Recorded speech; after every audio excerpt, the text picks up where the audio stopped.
Zombies have been a staple of horror media, depicting the unending horde of the restless as they seek the living flesh. In film and television, they are the prime antagonists, but they also serve as a device to create complex stories and conflicts between humans, and can be delved deeper in the criticism of human nature. Okay, that sounds all acting fake deep and stuff, but zombies, like a lot of horror monsters, have always some meaning behind their creation, whether it's intentional or not. And in films, zombies are used for tension between humans as they survive together. Zombie games, however, have a different approach. Unlike vampires, ghosts, werewolves, zombies are a good use as a generic enemy in video games with their simple goals and high numbers. And sometimes you don't have to delve deep in the narrative to enjoy zombies, you're just here to blast some heads and feel like a badass, I think. I don't know. And Flash games are no different. Zombies are such a good template without having to rack your brain trying to make a new enemy to fight in a really short Flash game. Games like Boxhead, Days to Die, SAS Zombie Assault, Last Stand, and many more focus on making a good game as you kill zombies and your free time. Though it would take me a million years for me to cover every single zombie Flash game on the internet, I decided to talk about a series that is a little different from the rest that I played extensively. Evil Dog Games' Saga of the Dead. Saga of the Dead is a series of Flash games made by Montreal game studio Evil Dog Games, who has been making Flash games since 2008. Each game has different gameplay styles, but connected together in a story that takes place in different times. Starting off in October 2010, Evil Dog released Road of the Dead, where you take the role of a mechanic named John Kreisman as you fight your way against zombies and the military to escape Evans City. The gameplay is an endless runner, which is a genre where your goal is to go as far as you can for a high score with a focus on infinite levels and randomized obstacles. A good early example would be Cannibal and Temple Run. Some endless runner games feature upgrade systems that can help you go farther and earn a high score and buy more upgrades. Road of the Dead is similar. You get points from either killing zombies and military personnel and getting as far as you can before dying. You die from getting your car destroyed, getting shot, or by not killing a latch zombie or a military from your hood. You can use those points to upgrade your car to help you survive longer, be it enforcing your windshield, bumper, tires, etc. You also lose points if you kill a civilian, which slows your grind to upgrade. The game gets harder the further you go as new enemies and obstacles appear to stop you, but you get checkpoints where you can respawn once you die. Now, what makes Road of the Dead separate from other endless runner games is the narration. The intro cutscene starts off immediately as a zombie outbreak occurs in Evans City, and we are introduced to voice acting and dialogue. This is an emergency alert system broadcast. This is not a test.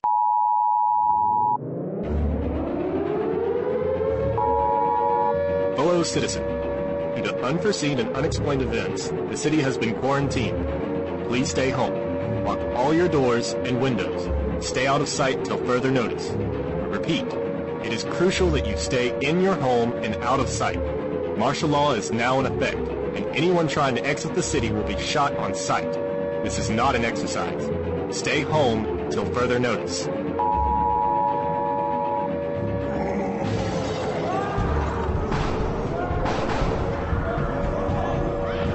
Whoa, this is bad. But for real though, it's not that bad. The voice acting and dialogue in general is on the edgier and cheesy side, which is consistent throughout Saga of the Dead, but it's not terrible.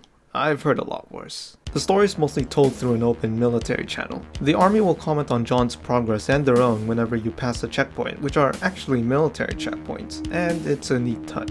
Face the Highway 65. Bring in the bomb squads. If this John Kreisman gets out, this could mean a statewide epidemic. We have to stop him. Yes, sir! He's not the first jackass to try to get out. We'll blow him to pieces, so... Unit 11 to base. Triton Bridge is completely overrun. We need a new fallback position, now!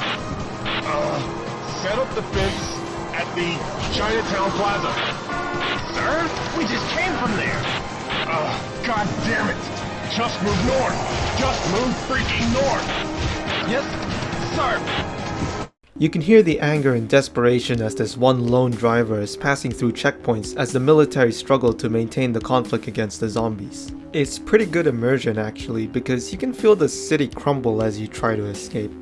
As you reach the end of the game, General Sherman takes over the operation, commands a final stand against you and the zombies. This leads to a failure, and the government orders a nuke on Evans City, so for the finale you'd have to reach the exit before the nuke is dropped. Unfortunately, the nuke did not work, and now the army scrambles to save themselves as John leaves Evans City to somewhere safe. Though the ending is obvious, you can see the effort added to really turn a city into a chaotic event.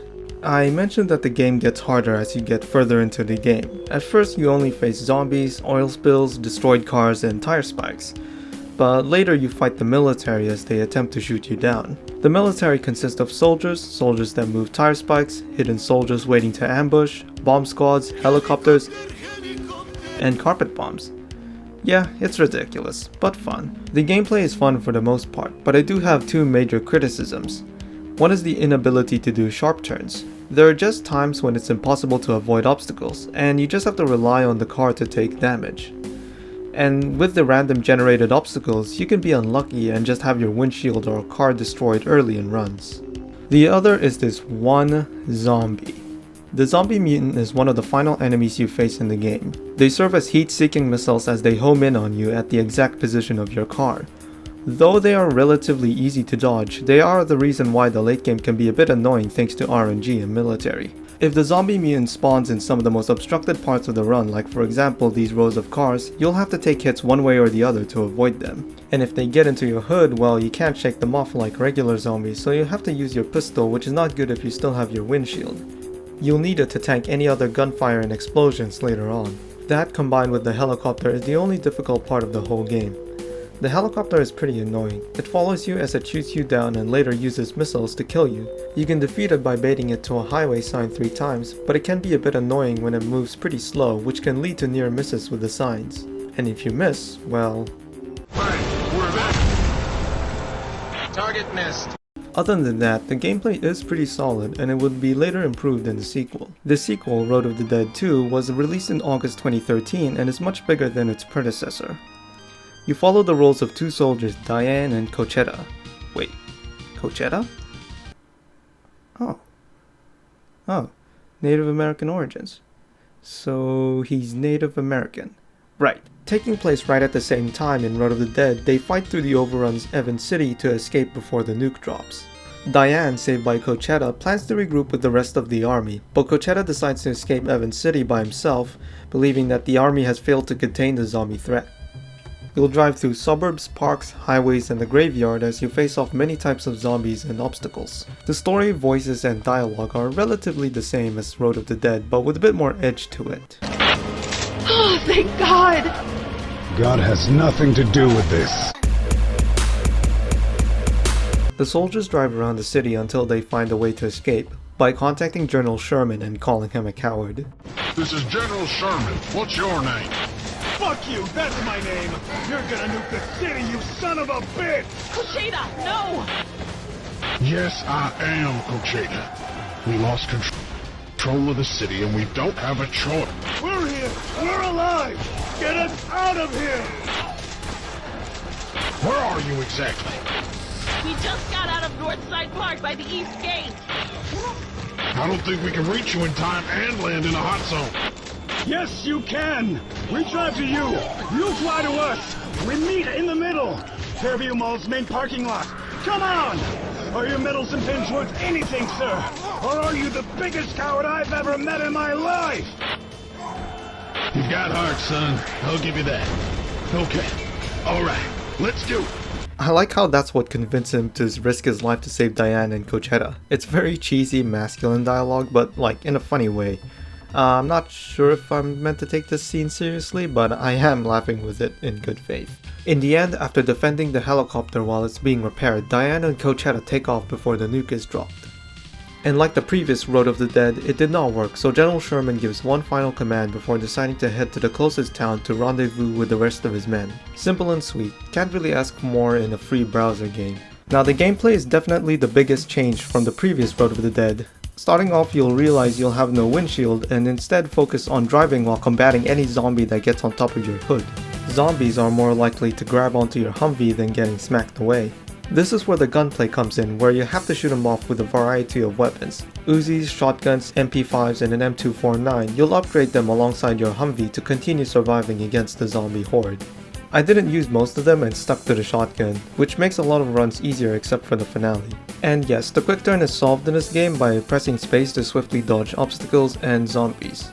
The most unique gameplay aspect in Road of the Dead 2 is the ability to stop by various locations to top up ammo, upgrade, repair your vehicle, and drop off civilians. And for the civilians, they play a crucial role in getting a lot of points by saving them and dropping them off in churches and police stations. Doing any of these actions takes time to complete, and this is what makes the game a bit more complex than it needs to be for a browser game.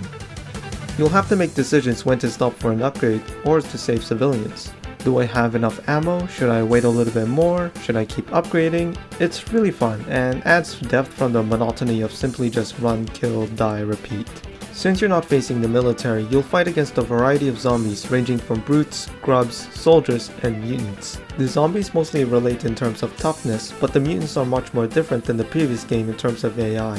They chase you until you are close and try to jump into your vehicle. They still try to eat you, but they can bash and shake your hood. They can also grapple you from the side windows, temporarily disrupting either your aim or your driving.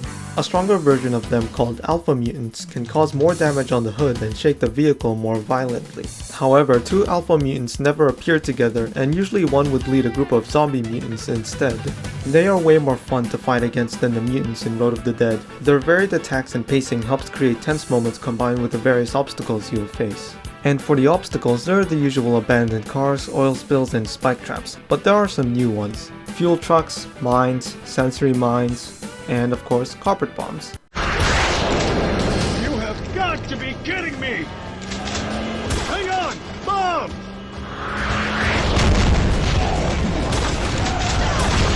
There are also additional game modes and a campaign editor where you can create custom scenarios and campaigns. Sadly, you can't access other user-made maps as they come from a now closed server.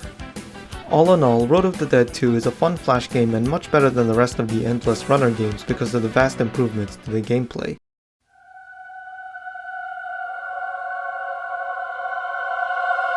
Lab of the Dead, released in October 2011, puts you in the shoes of Alan C. Tyler, John Kreisman's younger brother, as he finds a solution to the zombie virus in a military bunker with Captain Wood and his men protecting him.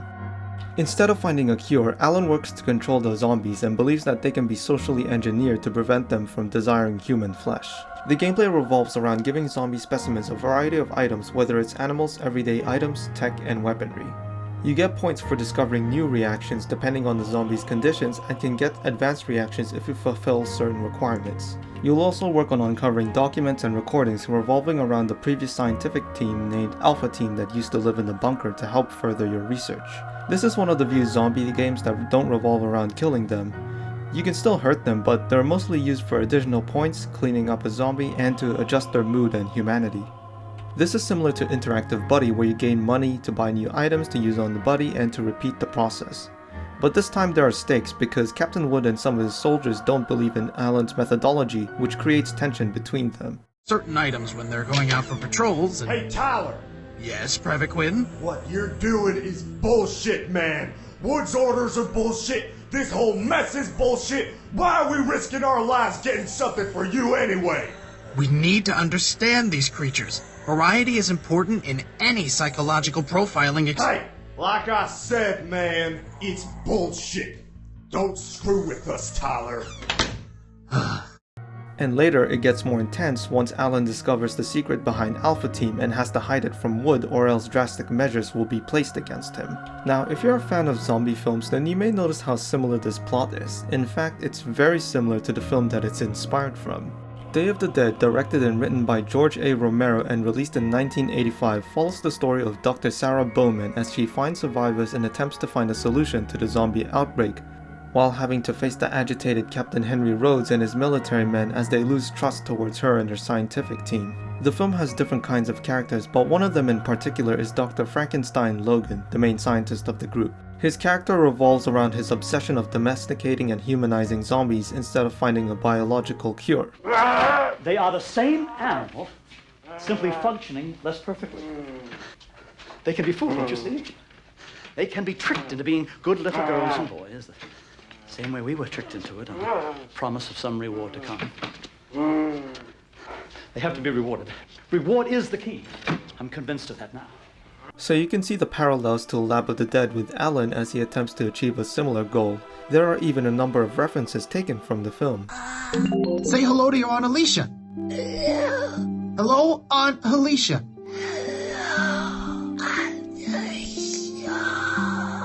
Fascinating. That's right, Bob. Say hello. Come on, Captain, give me a break, will you? Say hello to your Aunt Alicia. Say hello, Aunt Alicia. Hello, Aunt Alicia. Hello.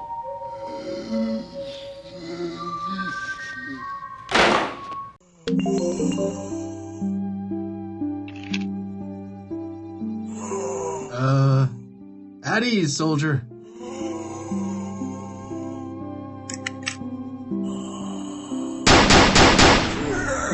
Fascinating.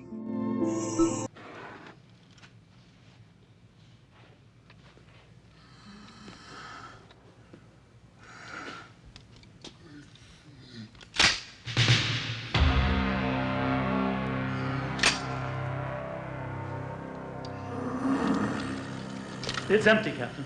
We saw the bullets come out. Let's see what he does. Let's see what Bub does in this situation.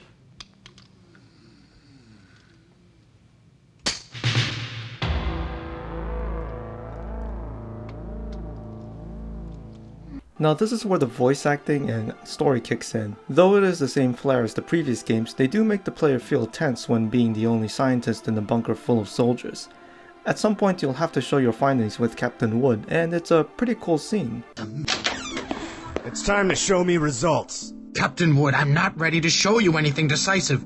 The mind is an extremely complex mechanism. I still need time to put my data together. Are you telling me that after 3 months you still have nothing? Have you been jerking off in this lab all this time while our men are going out there risking our lives to keep us safe? No.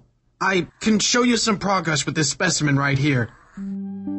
A bit overdramatic, but nonetheless a neat scene. So good job, Evil Dog. I did make a little bit of fun out of the dialogue and stuff, but I do appreciate the effort, especially for a free browser game. They don't really have to do voice acting for the games, not many Flash games do, so you gotta commend their passion. Also, I haven't pointed out, but the music in the series is pretty good. To some people it sounds a bit generic, but I think it's very atmospheric and fits into the games. Lab of the Dead is similar, but a bit more emotional and really elevates when you discover new reactions.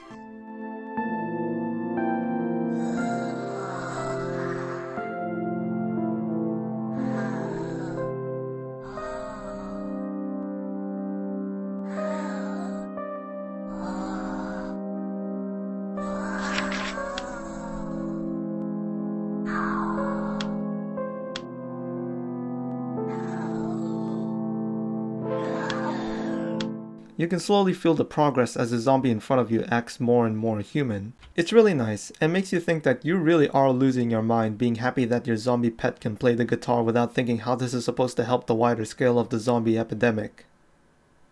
Anyway, towards the end of the game, Captain Wood and his men prepare to leave because he discovered the documents from Alpha Team. The documents uncover that the scientists were tasked to create a bioweapon that can enhance the body but reduce their autonomy to almost mere puppets, which makes sense as to why zombies can still respond from Alan's experiments.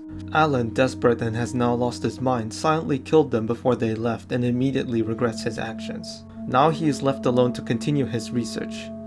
At this point of the game, you'll research one last item to experiment on the zombies: human flesh. You'll have to solve one last puzzle before arriving at your final conclusion. Are you sharing with me? This is very nice of you.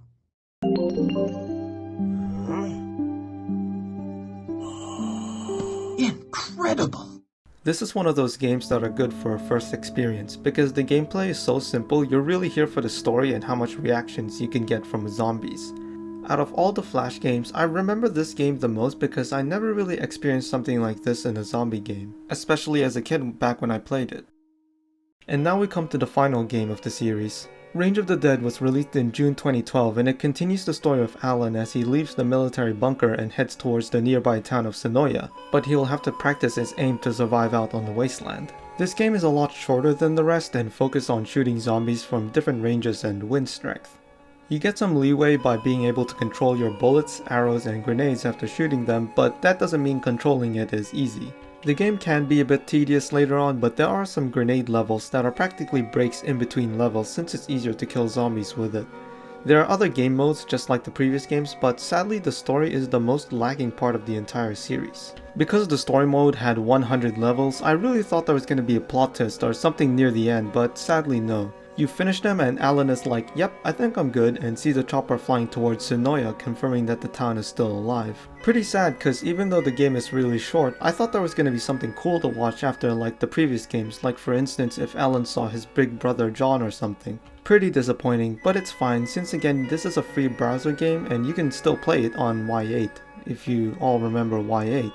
And that is all the games of Saga of the Dead. The series overall is pretty fun to play, though there are some quirks here and there. However, it has given a much more interesting experience compared to other zombie flash games.